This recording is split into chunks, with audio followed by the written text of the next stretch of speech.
Can you hear me? Hello. Hello. Yes, I can hear you. Very good. Thanks. Welcome. And I guess this is your first Semantic MediaWiki conference. yes, yes, it is. Very nice. And also, I think my colleague Olga is going to join. She's Okay. going to do the first Oh part of yeah. the presentation. I don't know Yeah, exactly. she's coming in. She's She's coming. coming in. Very good. To join. Thanks. Hi there. Hello, Olga. Yeah, very nice that you are here. I'm very interested in how Bayer is using Semantic MediaWiki. We are really excited to have you, and the floor is yours. Thank you. Okay, Laura, would you like to share? Sure. That would be.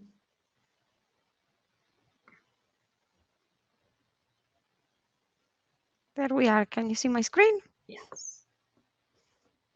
I will maybe put everything in presentation mode. Thank you for sharing, Laura. I'm actually on my vacation, so just to say hello to everybody spontaneously joining, as this is our joint work within the digital solution team.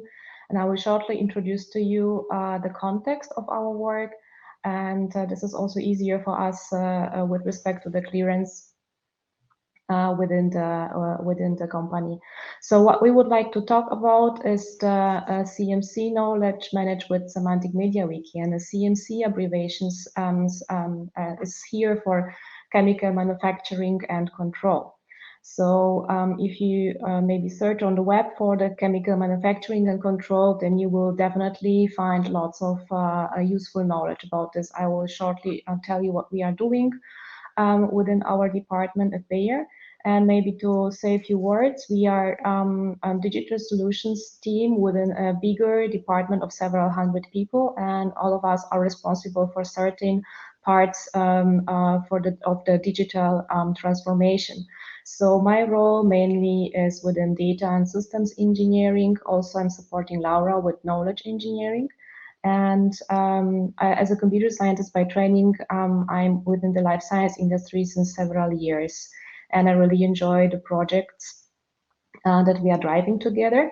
And later on, you will learn from Laura what we are specifically doing with regard to the Semantic MediaWiki. Thank you, Laura, for just please go ahead. Exactly.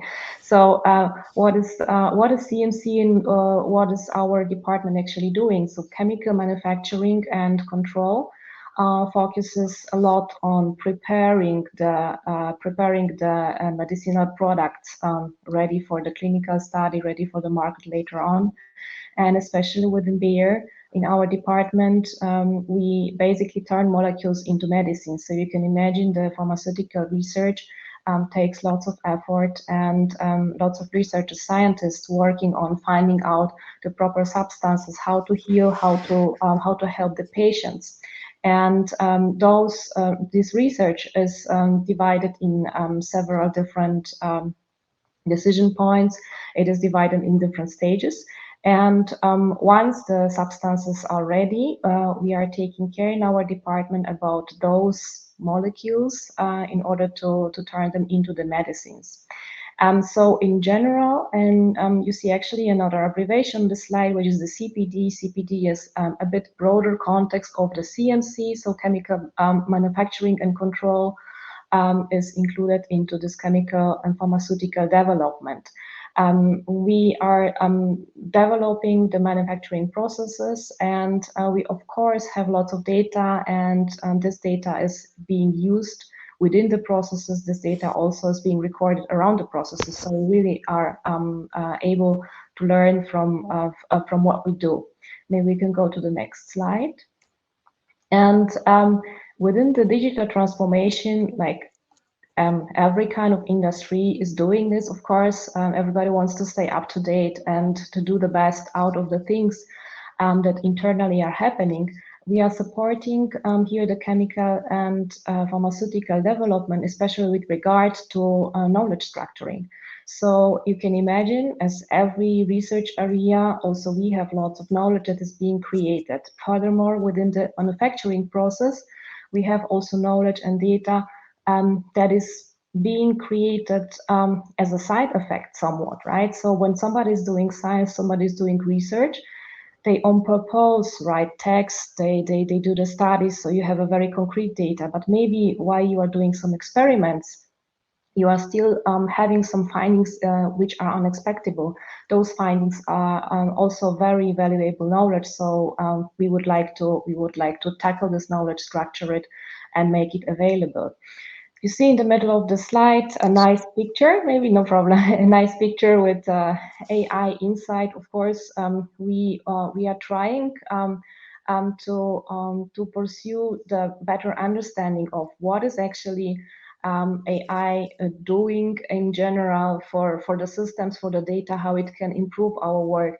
So why we choose this picture is actually to also to show that AI is not only the deep learning, the neural network, although you could derive something like this out of from this picture, but we really want to our colleagues also to understand that there is something about the knowledge representation. So this is how we are using the AI here in the sense, so not only it is the deep learning, right? We are doing a lot about the knowledge representation, and so we are for this we are using, of course, the linked data approach. So the previous approach of semantic web, which is of course research that has been there for more than 20 years right now for computer scientists. However, in the life science industry, it still has its implementation on the way, I would say. So it's not ready to go yet. There are lots of also open communities online. You could see on the internet what people are trying to offer the best ontologies. It is for clinical studies, or how can ontology or linked data at all support around, all of the knowledge around this pharmaceutical processes. So also this is something that we are tackling here within the CMC. And especially, so okay, on the one hand, of course, AI and knowledge representation, right? All of them big words. On the other hand, we have a very concrete problems, and we have very concrete systems that have been there for years in the research, and we especially tackle the area of active substance, physical, chemical characteristics. So within the chemical pharmaceutical process, everything actually is turning around the medication at the end, how to improve the disease, how to improve the healing of the disease, how to improve the patient's conditions. So we are a lot of tackling this physical chemical characteristics of substances, which we would like to understand, which we would like also to make available for the machine and make processable in a very much data-based way.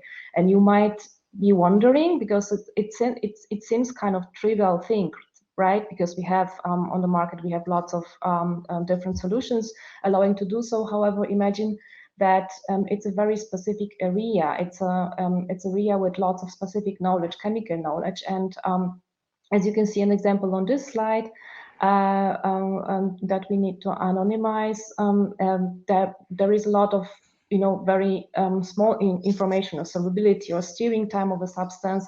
It's all of those context is very important when it comes to the experiments, and those data is there, and we are trying to link it. We are trying to get it together in a knowledge network. Now I would like to proceed. Maybe how much time do we have yet? Laura? Okay, maybe next slide. I'm not sure if I'm losing connection, or Laura, are you there? All right, Olga. Yeah, I have the display. You're back. there, Laura. No Forgive problem. me, I completely lost just you, and really sorry. No problem. I'm trying to share right now. We stuck on the slide, right? Right. So I'm so sorry. exactly, no problem. I'm just finishing, Laura, then you're there. So what I was going to say is not only about like doing buzzy things like let's do some AI or let's improve the systems. We really need to tackle this very detailed knowledge from the chemical pharmaceutical processes, and especially actually there was some slides showing those stability, solubility, hygroscopity, or solid state of substances. All of this is very enigmatic word, at least for computer scientists who has not been with the life science industry or chemical industry, but for our researchers within the chemistry and pharmaceutical development, those are very crucial things that people are focusing on in their experiments. And we especially would like to have more connection and more structuring of the knowledge, of the chemical knowledge. That's why we are driving several different activities around us. And you can see that lots of data is looking like we have some units, we have some values, we have some characteristics, and of course we have dozens and terabytes of such experiment data that we would like to understand. On the other hand, there are lots of data interpretation already written within the text. As all of us know, right now by the COVID example, we know that before a medication can be admitted by, for example, FDA or by the European agency, that it is safe enough to be used on patients. The product is going under those clinical studies. So first you do the research, you do lots of experiments, then you produce the first stage of the medication, and you do the clinical trials. And at some point you see, well, the data is promising enough, and you can ask you can submit the data, and you can ask for having approval for the market. However, until there is lots of work of great scientists behind it, and of course everything is being made in a very detailed way. So imagine we have also lots of documents that are not only gathering the most important data, but also describing those characteristics of the substances, describing lots of context around the experiments. So not everything is there only as a value. We have lots of text that we would like to structure. But on the other hand, those texts are such specific and are not like a big data. So it's not like you could push a neural network over it. Again, I'm coming back to the topic of AI. And you just say, well, let's learn statistically what's there. It's not always possible. So it's really better to use this semantic or structured data approach, to use lots of RDF in order to connect the data. And that's last slide before I give it back to Laura. Imagine we have not only those two different database storage systems or analysis systems, we have so many more of them. And some of them, they have data in a certain format. The other systems are just the usual database storage with lots of values. And we have also storage in the documents, which are basically a very important source of information, because our scientists, they went into the meetings, they looked over the documents, over the experiments, and this data is very valuable. We would like to join all of this. So you see, at the end, you have some substance IDs, of course, as everything in the database has its ID. Then you have some names, you have some solubility values or other values for other physical chemical characteristics. You have units and the experiment conditions, and all of this needs to make sense for the machine. So this is why we use a lot of RDF and are very interested into understanding more around how to link this data and make sense out of it. And maybe at this point, Laura, I will stop and give it back to you. So Maybe yeah, I'll super Shall fast I? share my screen, Yeah. if it's so it's gonna be easier. I'm so sorry for what happened before to everybody. So now I will go a little bit more in the detail of what we did with our management system and Semantic MediaWiki. So I will give you an overview of what we are representing technically as a knowledge graph inside then Semantic MediaWiki later. And because the context, as Olga was saying, is so so difficult. So I dealt with ontology before joining the company, and describing the classic example we use in university is not then as modeling this chemical structure, plus dealing with colleagues that have their very specific terminology in their mind that maybe is the same of the terminology of other colleagues, but they use different vocabularies is definitely not easy. So to tackle the problem, the first things we did, it was trying to describe several CMC scenarios. As you can see, we have something really generic that is representing the department structure, the technical document, so how we represent this documentation that we need to submit for approval, and also how we represent the research and the develop of a medicine itself. But then we also we start to define several specific processes, starting from analytical development, so developing an internal ontology exactly for our specific processes of analytical, but not only, also using external ontology, public ontology available. There are, and I will spend a few words on Allotrope. That is exactly an ontology for analytical development, as well as we invest time in material science, specifically in solid state form. If solid state form seems something difficult to understand, it's simply an ontology that describe the processes on how, for example, carbon can be simply carbon or a diamond. As you can see, this is the solid state form for people that are not in the field.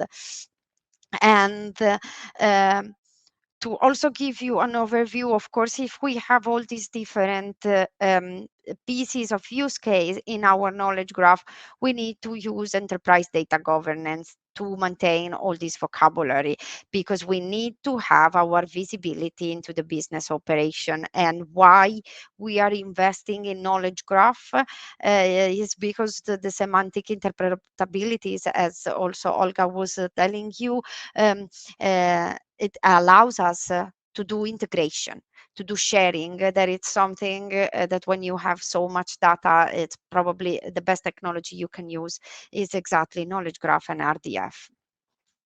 And so let me give you a little bit of overview in this public available ontology called Allotrope, because maybe it can be interesting for everybody and you want to use it, and also because we import Allotrope in the Semantic MediaWiki to show our colleague what we use and what we already have publicly available. And the Allotrope foundation ontology is a foundation ontology that is used to describe the metadata of the Allotrope data format. There is a data format that is vendor free that we use to describe laboratory analytical processes.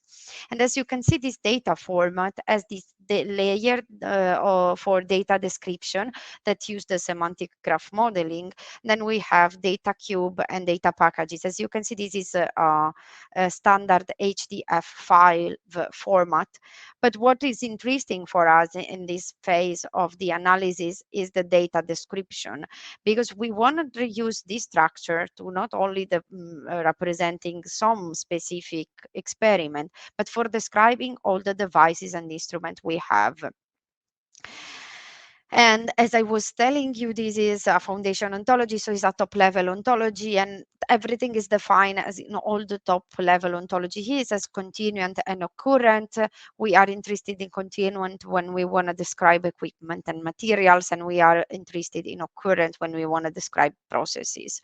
And here, just to give you an overview of the structure and what we are using right now in this first experimentation with the Semantic MediaWiki, is the equipment part of this ontology. An open problem for us is always thinking if this public available ontology is helping us to really describe all our equipment.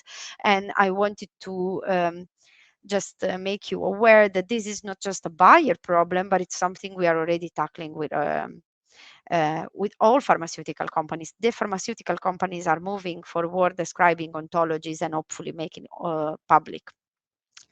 And here, Semantic MediaWiki in action. So what we are doing is what we investigate with our colleague is, let's say, from document to data. As Olga was saying, a lot of our information are still in document format, and we needed a good way to make this document data and make this data not only machine readable, but also user friendly for our colleague. And that's why we use Semantic MediaWiki.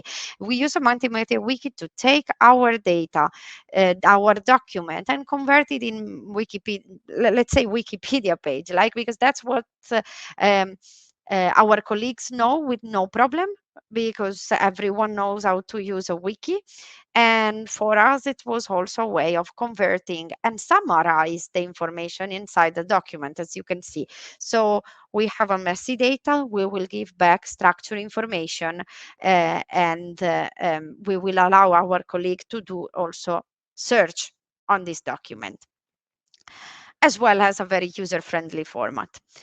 But not only, the possibility for us of having already this data from document, extracted from document, will help us to provide machine readable data that can be used as an input for machine learning processes, that can be statistical learning as well as deep learning. More than that, and this is one of the most important things for chemistry and biology and pharmaceutical in general, is the interpretability of the result. So if we can always maintain a lineage between the data in our document and the extracted machine readable format data, we will allow interpretability. That is something that it seems sometimes if we look as computer scientists, maybe we are look just at the results and we forgot how we derive everything, but we need to maintain the focus on the biology in our case. And here, I'm so sorry for all this hiding stuff. Unfortunately, some of the data cannot be revealed, but that's what we are doing. This is exactly Semantic MediaWiki. I'm not going to give you any cool extension of it, because for us it was really an investigation on how Semantic MediaWiki can help you in business, right? In pushing our colleagues leaving the standard document for machine readable data. And that's how we represent a very complex paragraph, not very well standardized in facts, so in summaries. And as well as allowing them to click on it and navigate it simply as we would like, and starting with some basic question like if I click on the experiment, can we see which other substances had performed the same experiment and how, and as well as aggregated results. So this information altogether before were just files inside folders. And now instead we can easily compare this information, both for human, but mainly for the machine. And this is not simply a process for us, is not simply a process of searching, but is also an important process of standardization, as exactly I was presenting also with Allotrope. Standardization is the key to make everything faster, and we are pushing a lot on this direction. And so we have Semantic MediaWiki providing us a converter from document to data, and also visualization system allowing us to improve the standardization process. And as well, always ask very interesting question. And that's I'm so sorry you cannot really appreciate the level of the detail of this page, because this information are cannot be shared. But as you can see here, will allow with a basic technology, an open source technology, to see and analyze and provide patterns and insight on data that were already there, but they were not easy to read. And of course, this is not the only thing we can do. We start with a visualization for our colleague, but we are planning to not simply have the ingestion of doc file, but of all different kind of file, integrate them, importing the external vocabulary and governing everything from behind, from all our different use cases. And let me say, uncovering the black box is not just, this is exactly as we also convince our colleagues, look, this is the best way to go to visualize and navigate all together, because from a standard page, they can align properties and they can obtain their DF-XML format. That it was something that unfortunately we didn't have before, even if it seems so simple, right? And this is something that, of course, all of you already know, how this the structure of Semantic MediaWiki is. The reason why I left it, even if this is already a Semantic MediaWiki conference, is because I wanted to give you also the feeling on what is for us, describing everything to our colleague, to making aware, to collaborate with us to develop the best structure for our data. And because as you know, these domains are so complex that we cannot just look at them with the eyes of computer scientists. And just to give you a little bit of technicalities more to as a starting point, as I was saying, we are using Semantic MediaWiki more as a user-friendly visualization for a knowledge graph. And so instead of using the standard SQL store Semantic MediaWiki used from the MediaWiki framework, we are connecting everything with the Apache Gina Fuseki, another open source Sparkle endpoint. This is because in this way, we already perform a backend integration. So not immediately visualize for our colleague, but we are already provide a level of integration between the knowledge structure we already have and all the new information we can now transform with Semantic MediaWiki. And with that, thank you very much. Thank you for having us. And I hope you appreciate our work in Bayer. Thank you very much. That was an excellent and very interesting use case. I don't see any questions yet from the audience. So, okay. So I will not impose questions on you. I just want to invite you to stay in contact with the community, because I think it's a great use case. I just talked before the conference to Franz van der Horst, who I think is doing similar things, and he had a presentation on Wednesday, and we are interested in even improving the way that text is transformed to structured data, because there might be changes in the future regarding this. We heard that yesterday. When Parsoid comes along, we might not be able to use inline properties, inline text annotations as we used to. So I think there should be some kind of a group talking about especially this aspect of Semantic MediaWiki. So I see a question now. Do you use some kind of front end to define the vocabularies, or do you directly work with Fuseki? Olga, do you want to take this question maybe, since that's more... Oh, we cannot hear you, Olga. Yeah. No. Now yes, it's just work, right? Sorry, the double unmute. And so first of all, thank you, Berha, for telling us that there will be some changes. So definitely would like to stay in touch. And that's why we decided also to present the work and the case from pharmaceutical side to the community, because definitely as a computer science also we are very much interested into opening up more towards the communities, right? And when we work on ontologies, also to make lots of things as as it's possible public, and that will be nice to stay together in contact.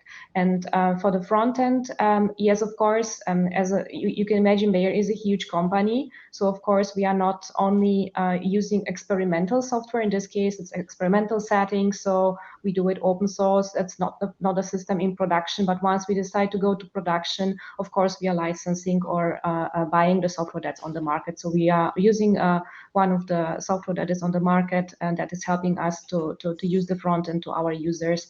That makes creating ontologies much more easy. However, I notice also within the life science area, I've been before with Bayer. I've been with the Bayer, Bayer Business Services, and before I was with Robert Koch Institute. So also, nevertheless, where you are, people who are working with ontologies, they would like to grab those graphs to see what's there, and lots of them are starting with Protégé, which is the first tool because people know it from Stanford, right? So any of scientists who are from life science interested into ontologies, they really go by themselves online and download Protégé and use it, and they are very happy about, oh wow, that's ontology, now I understand it. But only using the front end is not very helpful to really go deep down in order to say to people, well, it's not only about painting the graph, it's about the URI, it's about connecting the data, it's about having the schema and standardization for your data. So we try to do lots of different views on the ontologies, right? Not only this like display the properties classes, but we try also to draw with people, because it's at the end it's technology that is helping to make the systems better. Yeah. Semantic MediaWiki was one of our use cases to push on another flavor of the knowledge graph, right? Because knowledge graph can have different flavors. Semantic MediaWiki is one of them. We need to say that was very well appreciated by our colleagues. So that if I can say something to everybody, if you want to try a good way when you are working with people that are not in computer scientists, that are new to the knowledge graph, Semantic MediaWiki is definitely, in my opinion, one of the best point of contact. They will start to get interesting, and so they will start to dig with you in more details, because it's really a very well technology and the perfect integration with something really standard as a wiki.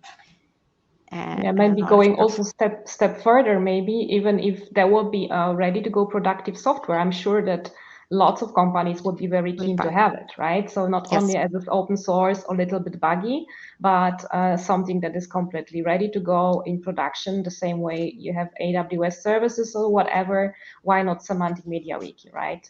We shall not really lose the focus on those linked data within the community, because even though it took so long time within computer science community, I think lots of companies on the market are ready to deal with it right now, because they see statistically you cannot really connect or process all of your data. You need kind of, this linking visualization, but it's tricky. It's tricky for people to understand what's the URI, why the semantic in the background, and what all of this fuss around the structured data. But well, they don't need to understand the details.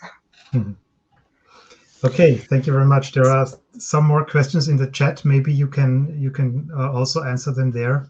But because of the time, I would like to continue now. Thank you for being there. I hope you will stay online, and thank you, Olga, for sharing your holiday with us. This is also very nice. So thank you and bye. Thank you very much. Bye.